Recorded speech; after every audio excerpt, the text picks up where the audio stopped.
السلام عليكم، ازيكم عاملين ايه؟ يا رب تكونوا بصحة وبألف خير. عاوزة تعملي حاجة حلوة وتكون سهلة وسريعة ومش مكلفة وشكلها خطير بيخطف العين وطعمها فوق الوصف؟ تبقى وصفتنا النهاردة. مكوناتها عندنا في كل بيت. تحلية باردة ترطب على قلبنا في الحر اللي احنا فيه ده. هنعمل الكاسات القمر دي. ما ينفعش نكون في موسم المانجا وما نعملش التحلية الرهيبة دي. ألذ وأشيك حاجة حلوة ممكن تعمليها بمنجاية واحدة و3 كوبايات من الحليب. لا كريمة خفق ولا هندخل في الفرن، في دقايق هتكوني عاملاها. طبقتين، كل طبقة أحلى من التانية، كريمية وناعمة وبترطب على القلب. يلا نسمي الله ونصلي على رسول الله صلى الله عليه وسلم ونشوف عملناها ازاي. بس بالله عليكم لو عجبتكم الوصفة ما تنسوش اللايك علشان ده اللي بيرفع الفيديو علشان يشوفوا أكبر عدد من الناس. ويلا نبدأ. في الأول هنجهز الطبقة الأولى. في حلة هضيف 3 كوبايات من الحليب الساقع أو بحرارة المطبخ، ما يكونش سخن ولا دافي. هضيف على الحليب 4 معالق كبار من السكر. السكر هنا على حسب ما انت حابة، السكر يكون مظبوط أو زيادة، بس ال4 معالق اللي أنا حطيتهم بيخلوه مظبوط جدا. كمان هضيف 3 معالق كبار من النشا. لكل كوباية حليب معلقة نشا كبيرة. هنقلب المكونات كويس جدا على البارد لغاية لما النشا والسكر يدوبوا تماما، وبعد كده هنرفعهم على النار. خلاص رفعنا الكريمة على النار، هنفضل نقلب لحد لما قوام الكريمة يتقل ويربط. وطول ما انت بتقلبي فيها القوام عمره ما هيعمل كتل صغيرة ولا الكريمة هتتلسع منك، وهيكون قوامها ناعم جدا. نخلي بقى حرارة النار تكون متوسطة أو هادية. ولو حابة بقى الكريمة تكون غنية أكتر، ممكن تضيفي في الوقت ده معلقة كبيرة من القشطة أو مكعبات من الشوكولاتة البيضاء. ولو مش متوفر عندك اعمليها زي ما أنا عملتها كده، هيكون طعمها خيال فوق الوصف واقتصادية ومش محتاجة أي إضافات خالص. بجد طعمها حلو جدا. خلاص الكريمة لفت معانا وغلت، مش هطفي عليها النار على طول، هسيبها حوالي دقيقتين علشان النشا يستوي وطعمه يختفي. بس هزود 2 باكت من الفانيليا هيدوها ريحة حلوة. ممكن تكون الفانيليا دي سايلة او بودر، مفيش مشكلة، المتوفر عندك استخدميه. خلاص كده هطفي عليها، وادي طبقة الكريمة بقت جاهزة معانا. تعالوا نشوف الخطوة اللي بعد كده. هنحضر الكاسات اللي هنصب فيها الكريمة. انا جهزت الكاسات وحطيتها بميل شوية بالورب فوق سلاطين. طبعا لازم من السلاطين علشان اعرف اميلهم.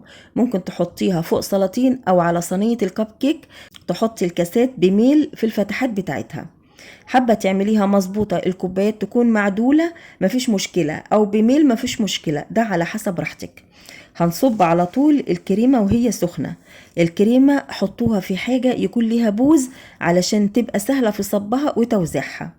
وبعدين هسيبها بقى تهدى شوية، وبعدين ادخلها التلاجة علشان تتماسك اكتر. وكمان حاجة مهمة قوي، شيلي الكاسات بحذر بالراحة علشان تفضل محتفظة بشكلها ده. اوعي تهزيها علشان الشكل مش يبوظ، هي بيكون لسه طرية مش متماسكة. تعالوا بقى نعمل الخطوة التانية. عندي باكت من جيلي المانجا، هضيف عليه نص كوباية من المية المغلية ونقلب كويس جدا علشان يفك معانا بسرعة. هنزود عليه كوباية مية ساقعة. باكو الجيلي بيبقى مكتوب عليه كوبايتين من المية، كوباية مية سخنة وكوباية مية ساقعة. انا قللت المية علشان يتماسك بسرعة ويكون اقوى. خلاص دوبنا الجيلي، هنركنه بقى على جنب. عندي هنا منجاية وزنها حوالي 400 جرام، هاخدها وهضربها في الخلاط مع اضافة 3 معالق كبار من السكر ونص كوباية مية. خلاص كده ضربت المانجاية زي ما انتوا شايفين عملت لي كوباية ونص كبار من عصير المانجا.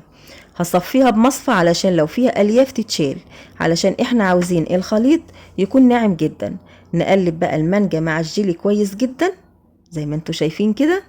ممكن تدوقي الخليط في الوقت ده علشان لو حابة تزودي سكر مفيش مشكلة. انا بالنسبة لي كان السكر ده مظبوط جدا تمام، انت لو حابة تزودي معلقة كمان مفيش مشكلة. وادي الطبقة التانية بقت جاهزة معانا، وادي الكاسات بتاعتنا بعد ما طلعناها من التلاجة. طبقة الكريمة متماسكة تماما زي ما انتوا شايفين كده، شايفين شكلها خطير. هنصب الطبقة التانية عليها بالراحة خالص، وما تخافيش طبقة الكريمة مش هتفك خالص لانها متماسكة، وطبقة المانجا ساقعة باردة. هدخلها التلاجة تتماسك اكتر، مش اقل من 3 ساعات. انا عن نفسي عملتها بالليل واكلنا منها تاني يوم. ودي شكلها بعد ما خرجناها من التلاجة. شايفين شكلها جميل ازاي؟ الطبقات متماسكة، شكلها جميل وطعمها اجمل، بجد طعمها خطير جدا. حابة تسيبيها كده، هي حلوة كده مش محتاجة اي تزيين. انا كان باقي عندي مانجا، قطعتها مكعبات وحطيتها بالشكل ده زي ما انتوا شايفين كده. على كل كاسة كم واحدة كده او كم مكعب كده من المانجا. وعلشان اكسر اللون بتاعها زينتها بوردات بالشكل ده. تقدري تزينيها باي حاجة متاحة عندك، ممكن كريز، مكسرات، قطع موز، فراولة، قشطة، كريم شانتيه. اي حاجة هتحطيها عليها هتخلي شكلها قمر، تخطف العين كده. شايفين الجمال والحلاوة؟ حاجة كده تخطف القلب، طعمها فوق الوصف، حلوة جدا. ناخد كده بالمعلقة. شايفين الطراوة؟ شايفين شكلها؟ شايفين النعومة؟ بجد شكلها تحفة وطعمها بجد خطير. قوام كريمي ومظبوط، والسكر مظبوط 100%. اعمليها لأولادك هتعجبهم وهيفرحوا بيها جدا. سهلة وبسيطة ومكوناتها موجودة في كل بيت. كده الفيديو بتاعنا خلص، يا رب يكون نال اعجابكم.